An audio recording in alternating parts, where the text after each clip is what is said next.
ये पंच संधि का प्रकरण है। इसमें हम क्या क्या विषय पूर्ण करेंगे उस विषय में मैं आपको थोड़ी सी जानकारी यहाँ पर देता हूँ। आप लोगों को स्क्रीन दिख रही है सभी को?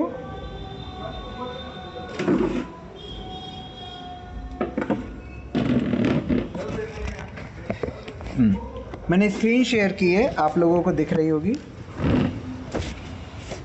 ओके।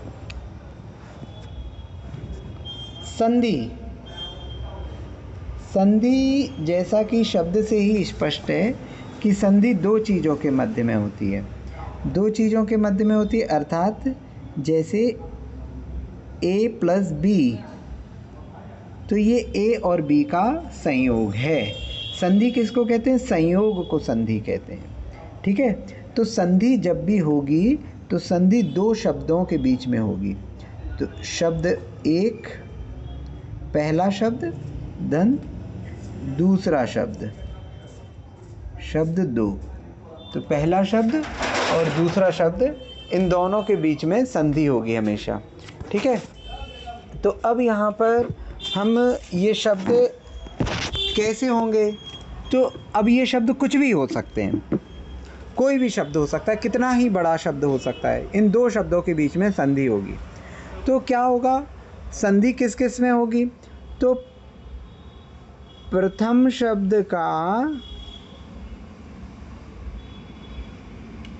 शब्द का अंतिम वर्ण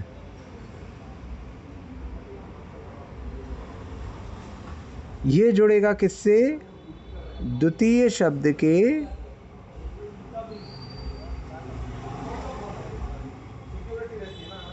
प्रथम वर्ण से।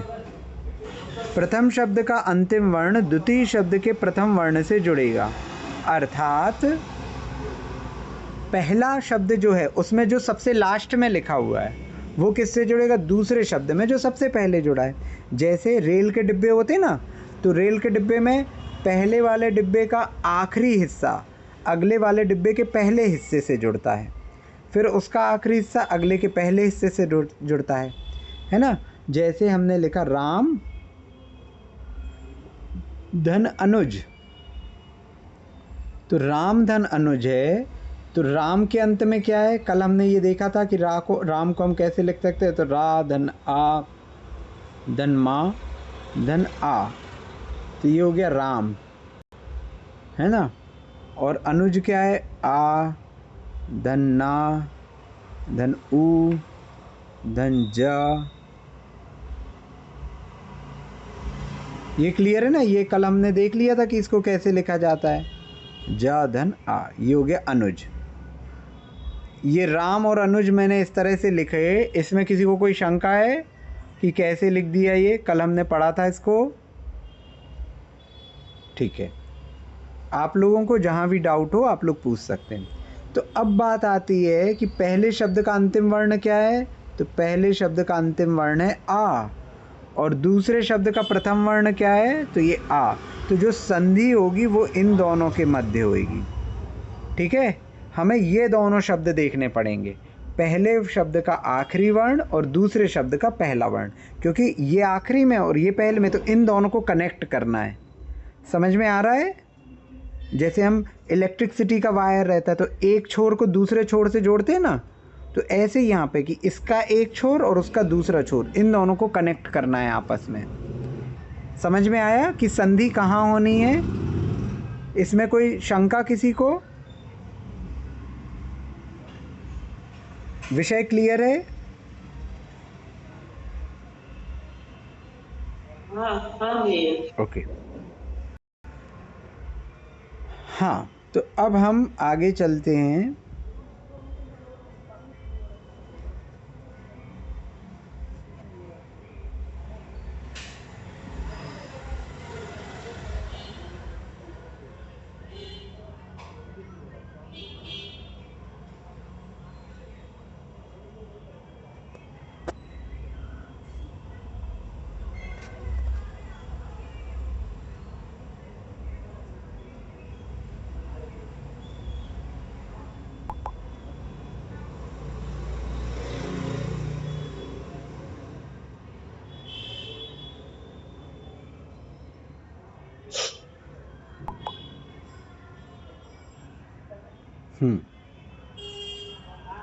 तो अब यहाँ पर देखिए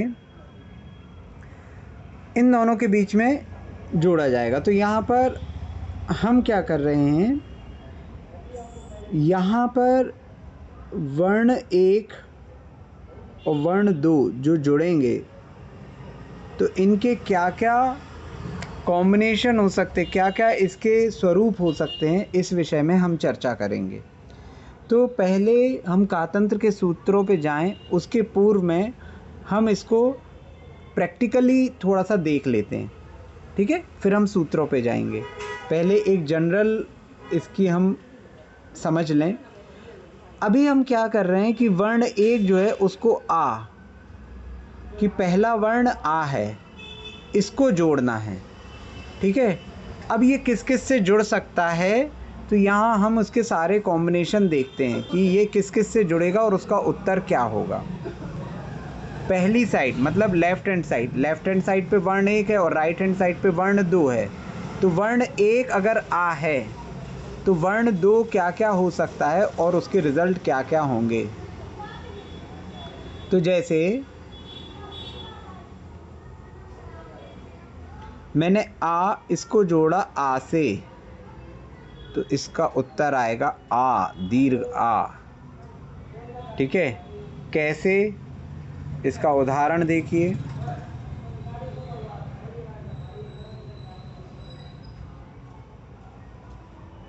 राम धन अनुज,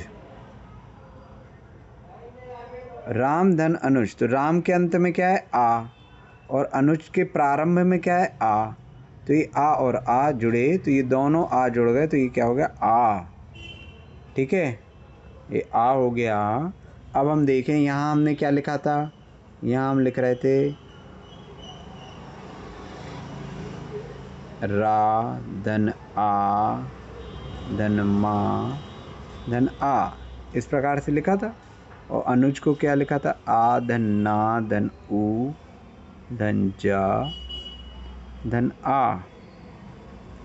तो ये दोनों जो जुड़ गए आ और आ, इनके स्थान पे आ गया आ, तो इनके स्थान पे आ गया। तो अब ये पूरा इकट्ठे जोड़ दें, पूरा इकट्ठे जोड़ेंगे तो क्या हो जाएगा, राम धन आ, ये हो गया रा।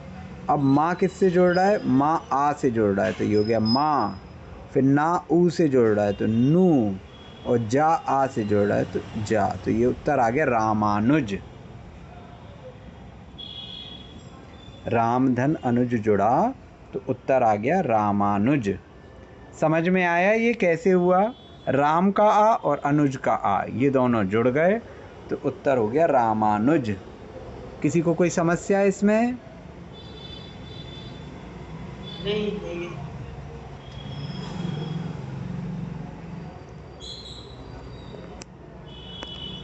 इसके पश्चात हम एक और उदाहरण ले लें।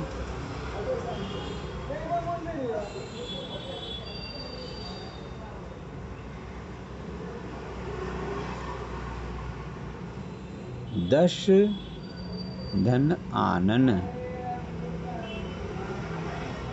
नहीं,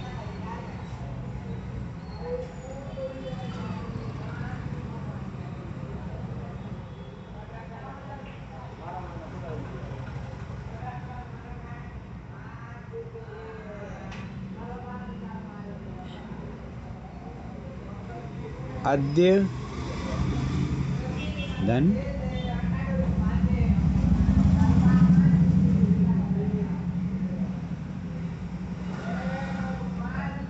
अत्र, अद्य धन अत्र, तो ये क्या हो गया आ धन दा धन या धन आ। अद्य को ऐसे लिख सकता हूँ मैं, ये किससे जोड़ा, आ धन त्रा काय से बनता है, ता और रा से बनता है, ठीक है। त्रा जो है वो आधा ता और रा से मिलके बनता है। तो अब यहाँ पे क्या हो रहा है, संधि किस में हो रही, आ धन आ, तो इनका उत्तर क्या हो जाएगा आ। अब इस पूरे को जोड़ देंगे तो अद्या त्रा, अद्यात्र। समझ में आया? अद्य धन अत्र, अद्य धन अत्र किया तो ये अद्यात्र हो जाएगा। कोई प्रश्न किसी का इसमें?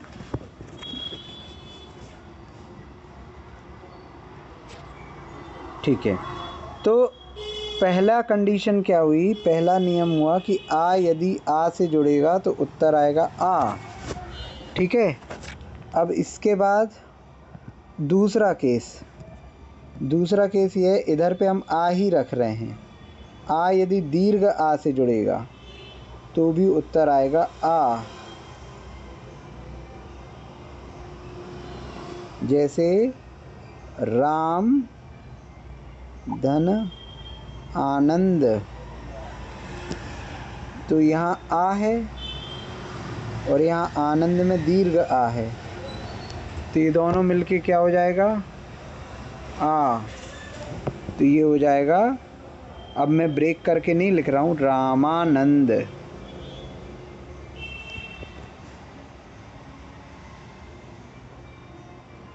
समझ में आया?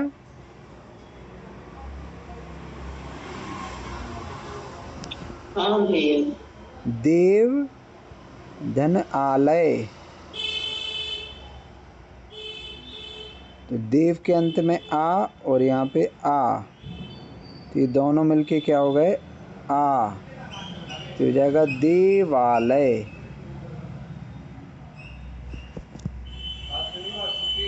ठीक है, तो इस प्रकार से ये आ में आ जुड़ेगा तो दीर्घ आ होगा। अब और क्या जुड़ सकता है आ में? केस 3 देखें तो आ में अब जोड़ा ई। ठीक है, आ और ई मिलके क्या होगा? तो आ और ई मिलके आएगा ए। आ और ई अगर जुड़ेंगे तो इसका उत्तर आएगा ए। ठीक है, आ और ई जुड़ के इसका उत्तर ए आ जाएगा। इसके उदाहरण देखें अपन।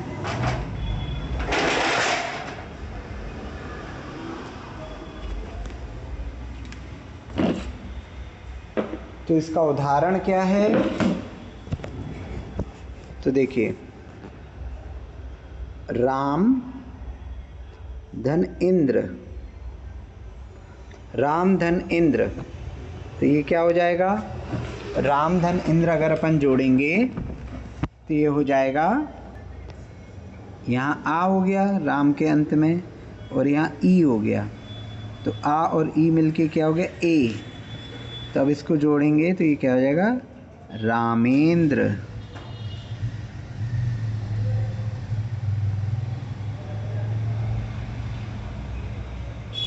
मृग धन इंद्र, तो ये मृग के अंत में आ है और यहाँ पे ई है, तो ये दोनों जुड़ेंगे तो ये क्या हो जाएगा? ए। तो ये हो जाएगा मृगेंद्र। समझ में आए? कोई प्रश्न किसी को? कोई प्रश्न हो तो पूछ सकता है।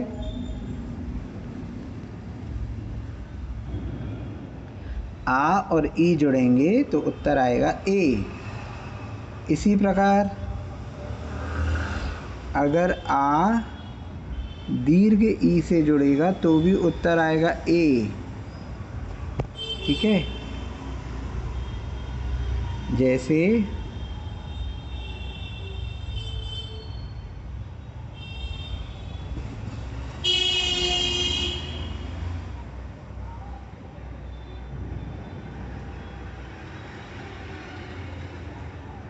गण धन ईश, गण धन ईश, तो गण के अंत में आ है और ईश में ई है, तो ये दोनों जोड़े तो ये हो गया ए, तो ये हो गया गणेश। सुर धन ईश, तो यहाँ सुर के अंत में आ और ई, तो ये हो गया ए, तो ये हो गया सुरेश। ठीक है, तो आ और ई मिलके भी ए होगा, और आ और दीर्घ ई ये मिलके भी ए होगा। ठीक है, कोई प्रश्न यहाँ तक?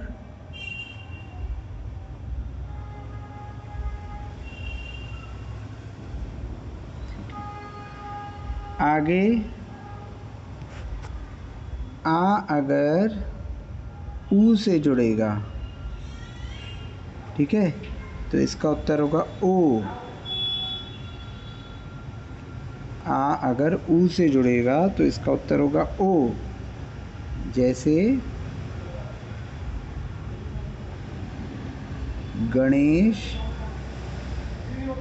धन उत्सव, गणेश धन उत्सव, तो यहाँ है आ और यहाँ है ऊ, तो आ और ऊ जुड़े तो ये हो गया ओ। तो ये क्या हो गया? गणेशोत्सव।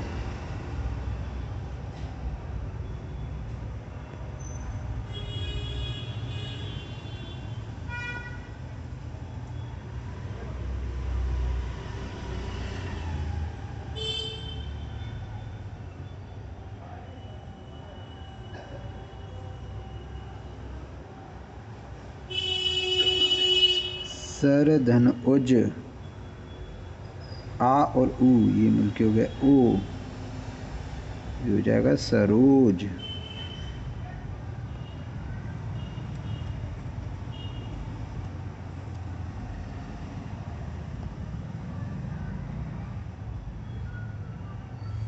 ठीक है, आ और ऊ मिलके ओ होता है।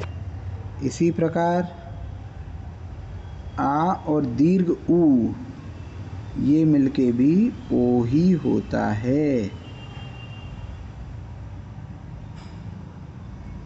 ठीक है, आ के साथ ऊ जोड़ो तो भी ओ, दीर्घ ऊ जोड़ो तो भी ओ। जैसे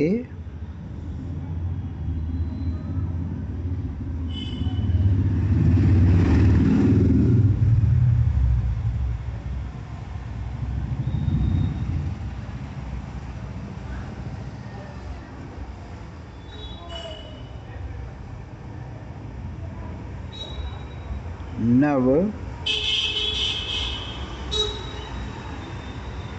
धन उषा, तो यहाँ आ है और यहाँ ऊ है, ये दोनों जुड़े तो ये हो गया ओ, तो नवोषा। ठीक है, कोई शंका यहाँ तक? किसी को कोई प्रश्न?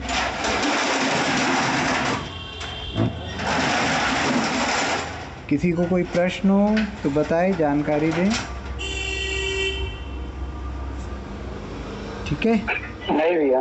ओके, अब इसके आगे हम सभी स्वरों के साथ इसको देखते जा रहे हैं, है ना। अभी हम सूत्र आगे पढ़ेंगे, पहले हम आपको जस्ट एक जनरल आइडिया दे रहे हैं कि ये चीज़ें कैसे चलेंगी। फिर आ में हमने क्या जोड़ा? री, री ऋषि का ये भी स्वर होता है, तो आ में री जोड़ेंगे तो इसका उत्तर आएगा अर, अर।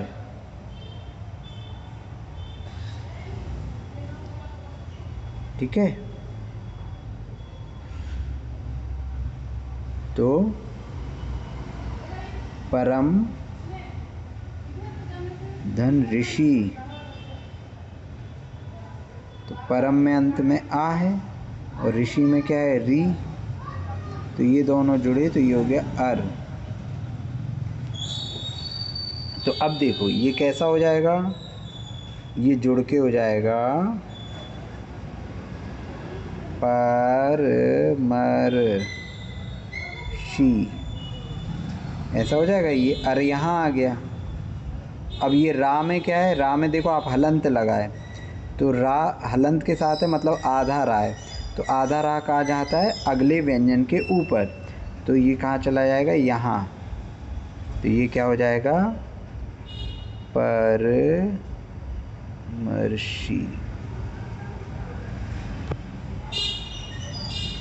परमर्षि।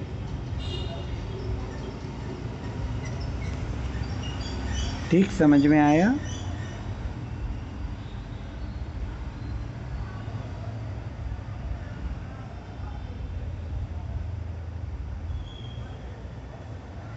ये वाला समझ में नहीं है। हाँ, 2-3 उदाहरण और लेते हैं अपन। इसी में कंफ्यूजन है भैया सॉरी। इसमें ये बड़ी की मात्रा कैसे हुई है? बड़ी की मात्रा नहीं है, बड़ी की मात्रा नहीं, रा की रेफ है वो। देखो, इसको हम ब्रेक करके लिखते हैं। परम धन ऋषि, इसको ब्रेक कर लेते हैं। ये क्या है? पा धन आ, धन रा, धन आ, धन मा, धन आ, ये हो गया आपका परम। ठीक है, अब हम ऋषि लिख रहे हैं, तो ऋषि कैसे लिखेंगे? री धन शा धन ई। ठीक है, ये ऋषि हो गया। यहाँ तक क्लियर है? जी भैया। अब आ और री का संधि हुई, तो ये क्या हो जाएगा इनके स्थान पे? अर। ठीक है, अब इस पूरे को जोड़ दे, तो पा धन आ, ये क्या हो गया? पा। रा धन आ, ये हो गया रा। मा धन आ, ये हो गया मा। अब आधा रा है, ये आधा रा। फिर उसके बाद शा धन ई, ये क्या हो गया? शी। अब ये आधा रा को कहाँ ले जाएं? तो आधा रा क्या होता है? आधा रा पीछे उसके जो व्यंजन होता है उस पे रा की रेफ लगती है। जैसे हम कहते हैं गर्व, तो ये गर्व वास्तव में क्या है? गा धन आ धन रा धन वा धन आ। ठीक है, तो ये रा वा के ऊपर जाएगा। रा जो रहता है यदि आधा है तो अगले व्यंजन के ऊपर चला जाता, तो ये रा आधा था, है ना? अर हुआ था, तो ये रा आधा था, तो ये रा क्या होगा? ये रा अगला व्यंजन क्या है? शा, तो इसके ऊपर चला जाएगा। तो ये रा यहाँ जाएगा, यहाँ जाएगा, तो ये कैसे लिखा जाएगा? पर मर्षि। ठीक है, वो बड़ी की मात्रा नहीं, वो रा की रेफ है। हुआ क्लियर? नहीं हुआ? ये हाँ, और उन्हीं कैसे हो गया? बड़ी की मात्रा लग जाएगी माम। बड़ी की मात्रा कहाँ है? बड़ी की मात्रा तो ऐसी लगती है ना, बड़ी की मात्रा जैसे लगेगी तो ऐसी लगती गी। ओ ठीक ठीक, सॉरी सॉरी सॉरी भैया सॉरी, वो मेरा कंफ्यूजन हो गया था लिखने में। ठीक है, क्लियर है? अभी क्लियर है? अभी क्लियर है आपको? क्लियर है भैया, वो लिखने में ना थोड़ा कोई बात, क्लियर है भैया, क्लियर है। कोई बात। तो यहाँ तक किसी को कोई प्रश्न? इसके आगे एक और देखते हैं। अभी आप ये मत सोचिए कि इतनी स्पीड से चल रही है गाड़ी, अभी हम केवल एक इंट्रोडक्शन दे रहे हैं, इसके बाद हमें उसको अच्छे से करना है। ठीक है, तो आधन ए क्या होगा? आधन ए होगा, तो आधन ए है। यहाँ पर हम क्या करेंगे? यहाँ पर आ को ए से जोड़ा, ए से जोड़ा, तो ए से जुड़ने पे ये क्या हो जाएगा? आई। और आ को आई से जोड़ेंगे तो भी उत्तर आएगा आई। ए से जोड़ें चाहे आई से जोड़ें, ठीक है? जैसे एक धन एक, तो क्या हो गया? का के लास्ट में आ है और यहाँ ए में ए है, तो ये दोनों जुड़ के क्या हो गए? आई। तो ये क्या हो जाएगा, एकैक।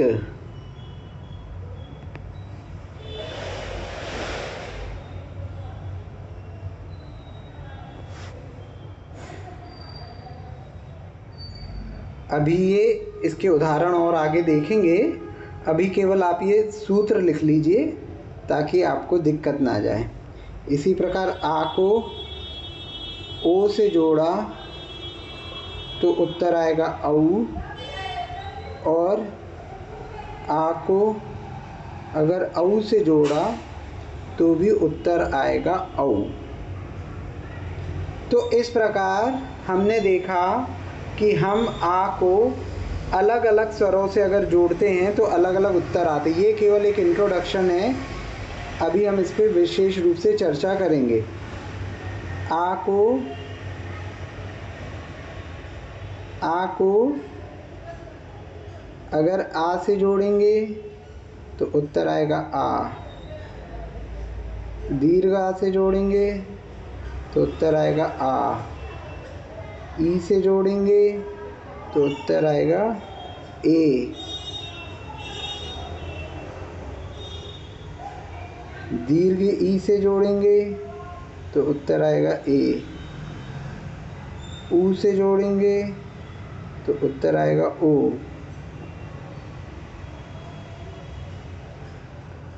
दीर्घ ऊ से जोड़ेंगे तो उत्तर आएगा ओ, फिर री से जोड़ेंगे तो उत्तर आएगा अर,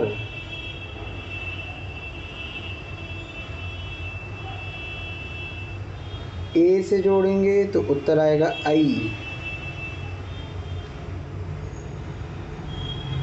आई से जोड़ेंगे तो भी उत्तर आएगा आई, ओ से जोड़ेंगे तो उत्तर आएगा औ, और औ से जोड़ेंगे तो भी उत्तर आएगा औ। तो आप देखिए हम इसमें क्या पढ़ रहे हैं कि आ को अलग अलग स्वरों से जोड़ने पे क्या क्या उत्तर संभावित होते हैं। तो ये सारे उत्तर हमने यहाँ पर देखे, ठीक है। ये केवल हमने एक प्रैक्टिकल फॉर्म में एक इजी वे में इसको देखा। अब इन्हीं चीज़ों को हम सूत्रों के माध्यम से गहराई से अध्ययन करेंगे। आप ये मत सोचिए कि इतनी सारी संधि एक साथ हो गई बस ख़त्म हो गई, तो नहीं, अब इनको हम गहराई से पढ़ेंगे कि ये क्या होता है, ठीक है। ये समझ में आया आपको कि हम क्या पढ़ने जा रहे हैं, संधि क्या होगी, क्लियर है। यहाँ तक किसी को कोई शंका हो, अभी तक जो पढ़ा है उसमें किसी को कोई शंका हो तो पूछ सकता है।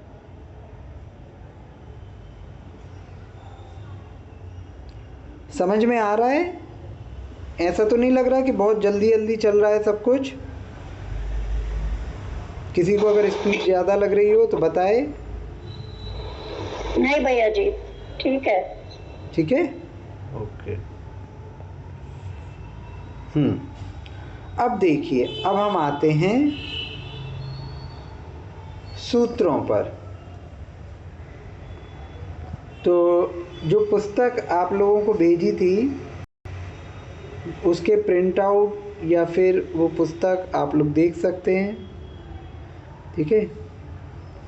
इसमें ये कातंत्र व्याकरण की जो पुस्तक है,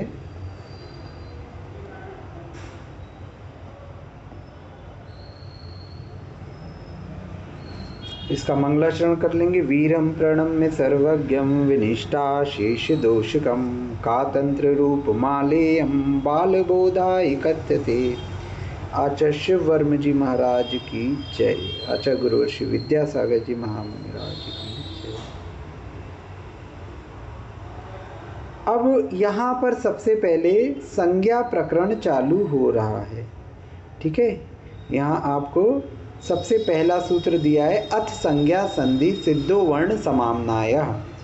सिद्धो वर्ण समाम्नायः क्या कह रहे हैं यहाँ, ध्यान से देखेंगे कि यहाँ कहा जा रहा है जो वर्ण हैं, वर्ण किसको कहते हैं, जो आपके आ ई, ये जो आपकी 12 खड़ी रहती है ना, आ ई उ ए का खा गा घा चा छा, ये पूरी जो 12 खड़ी है ये क्या कहलाती है? वर्ण। तो वर्ण कितने होते हैं? 47 होते हैं। टोटल 47 वर्ण होते हैं।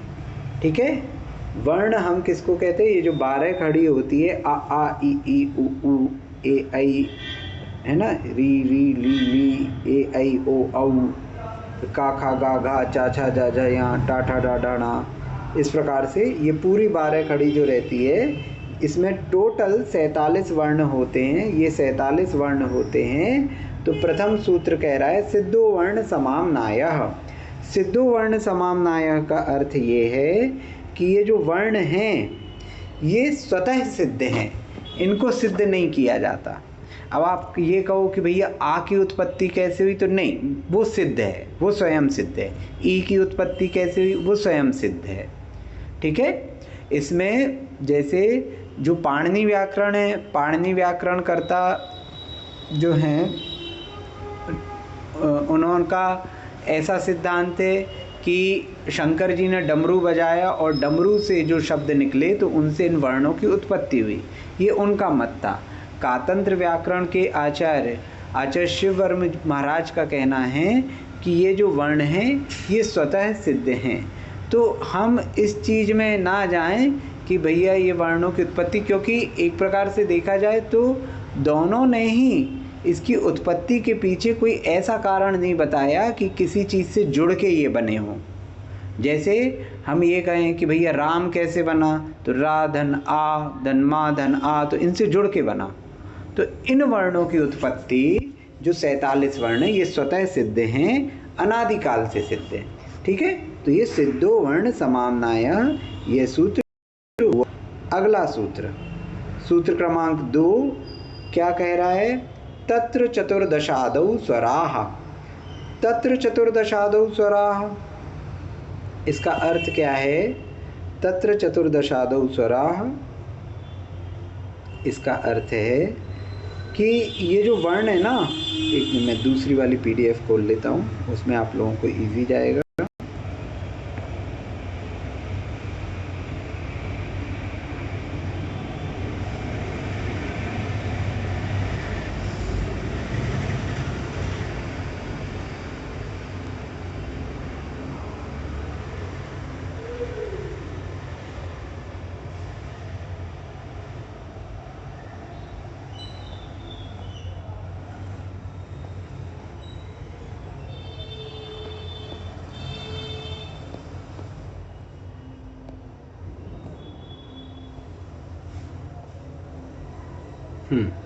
देखिए, अब ये थोड़ा ज़्यादा क्लियर दिख रहा होगा आपको। सिद्धो वर्ण समाम्नायः, तो सिद्धो वर्ण समाम्नायः का अर्थ क्या हुआ कि ये जो वर्ण हैं ये क्या हैं? अनादिकाल से सिद्ध हैं। ठीक है,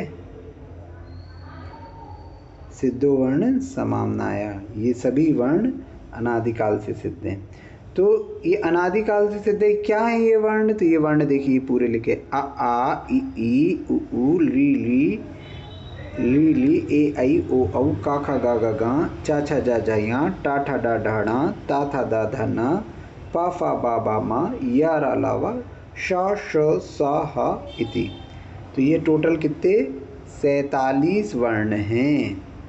ठीक है, ये 47 वर्ण आप सभी ने अपनी जब आप लोगों ने हिंदी आदि पढ़ी होगी विद्यालय में, उस समय इसको देखा होगा।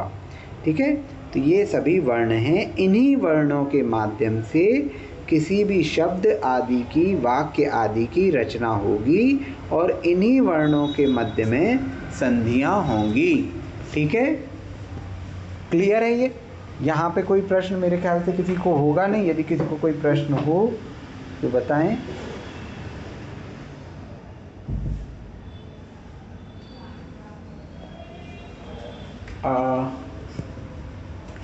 सोमा जी आप भी हो क्या?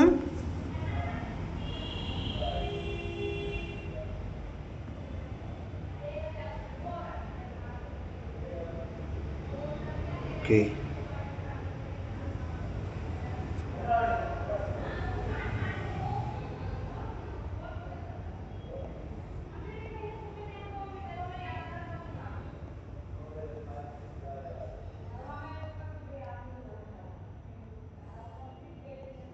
सोमा जी आप क्लास में हो क्या?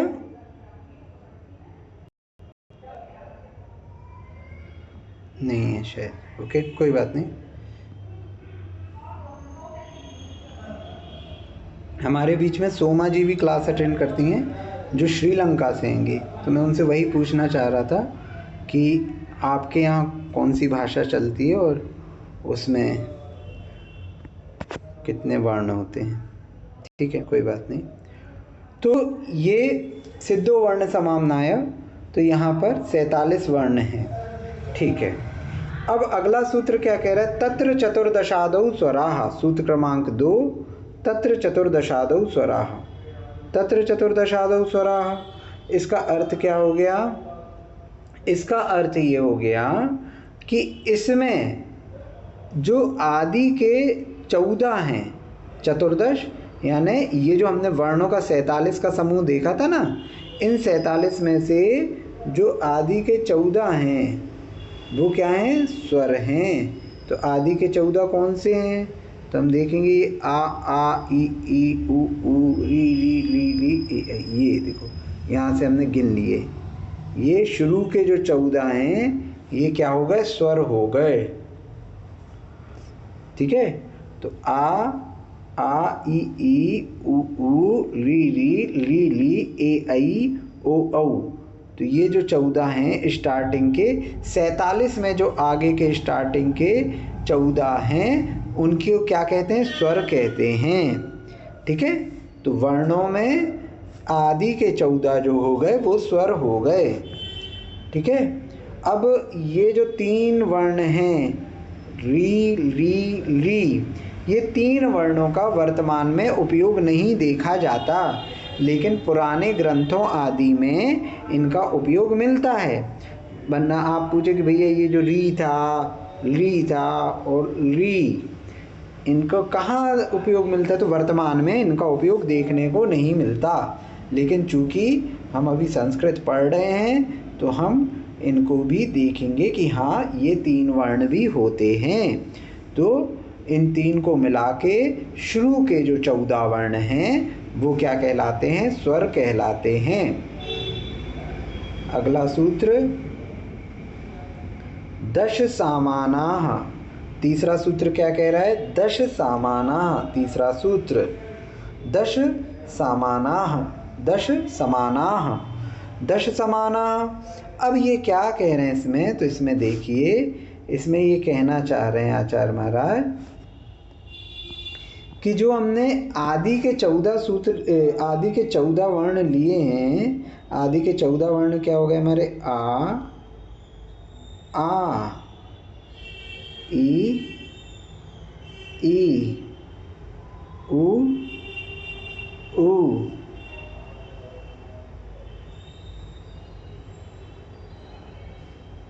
री, ये ह्रस्व री है और ये दीर्घ री है। दीर्घ री में 2 मात्रा होती है, ऐसी 2 गुंडी रहती है, री और ये री। तो ये फिर इसके बाद क्या थे स्वर? ए ऐ ओ और औ। ठीक है, तो ये 14 स्वर थे। इन 14 स्वरों में जो शुरू के 10 हैं आपके, 1 2 3 4 5 6 7 8 9 10, ये जो 10 हैं शुरू के, इनकी संज्ञा क्या है? समान, अर्थात इनको समान भी कहते हैं। ठीक है, समान कहते हैं। तो संज्ञा से तात्पर्य क्या है कि इनके नाम क्या क्या हैं? तो समान अर्थात हम ये कह रहे हैं इनका नाम भी समान है। ये इक्वल वाले समान नहीं है, इनको समान कहा जाता है। स्वर भी कहा जाता है, वर्ण भी कहा जाता है, समान भी कहा जाता है। ठीक है, तो ये जो शुरू के 10 हैं इनको समान कहते हैं। तो क्या हो गया, 47 वर्ण में शुरू के 14 हो गए स्वर, उन 14 स्वरों में शुरू के 10 हो गए समान। यहाँ तक किसी को कोई प्रश्न कि वर्ण क्या हुए, स्वर क्या हुए, समान क्या हुए? ये 3 सूत्र से निकला हमारे। प्लुत की गणना होती वा न महोदय? प्लुत जो है, प्लुत हमारा वर्ण नहीं है, प्लुत वर्ण में नहीं आएगा। प्लुत की गणना हम मात्रा जब गणना करते हैं तब होगी, आगे के सूत्रों में उसका वर्णन आएगा। लेकिन जो हमारे 47 वर्ण हैं उसमें प्लुत नहीं है। प्लुत क्या होता है? प्लुत होता है जहाँ पे 3 मात्राएं होती हैं। 3 मात्राएं होती कैसे? जैसे कुकड़ुकड़ू, तो मुर्गा जैसे बांग देता है, तो धीरे फिर और तेज फिर और तेज।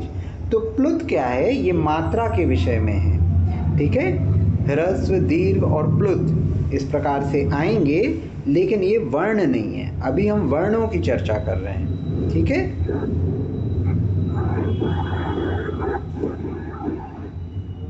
क्लियर है आपको?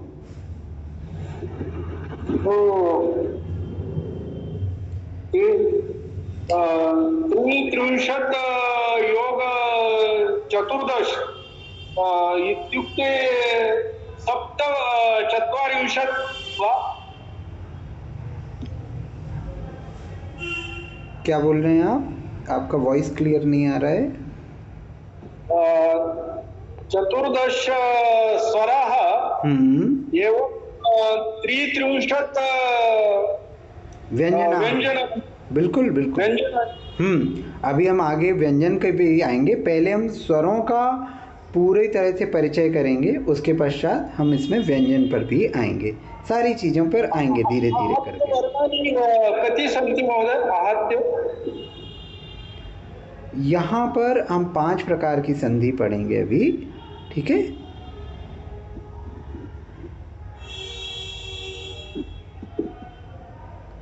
संधि के विषय पे अभी हम क्या पढ़ रहे हैं? अभी हम यहाँ पर चर्चा कर रहे हैं कि ये जो वर्ण हैं हमारे 47, ये 47 वर्णों में 47 वर्ण क्या क्या हैं? तो शुरू के 14 हमने देखे स्वर, इन 14 स्वरों में 10 हैं समान। अब आगे और क्रमशः किस किस वर्ण को क्या क्या कहा जाता है, शुरू के 20 सूत्रों में हम वर्णों का परिचय पढ़ेंगे। तो इसमें आपके व्यंजन, प्लुत आदि सभी चीज़ें आएंगी कि किसको क्या कहा जाता है, किसकी परिभाषा क्या है, ठीक है। तो ये 47 वर्ण हुए। इन 47 वर्णों में 14 स्वर हुए, 10 समान हुए, ठीक। आज इतना ही लेते हैं, आप लोगों का समय हो गया है। तो आप लोग कोशिश कीजिए कि पुस्तक की या तो फोटोकॉपी, प्रिंट आउट कुछ आपके पास हो, ताकि आप भी इस पुस्तक को सामने रख के फिर आप अध्ययन कर सकें, ताकि आपको अध्ययन में सुगमता हो, ठीक है। क्योंकि बार बार हाँ कहिए। आप बुक मंगवानी वाले छे ना वो?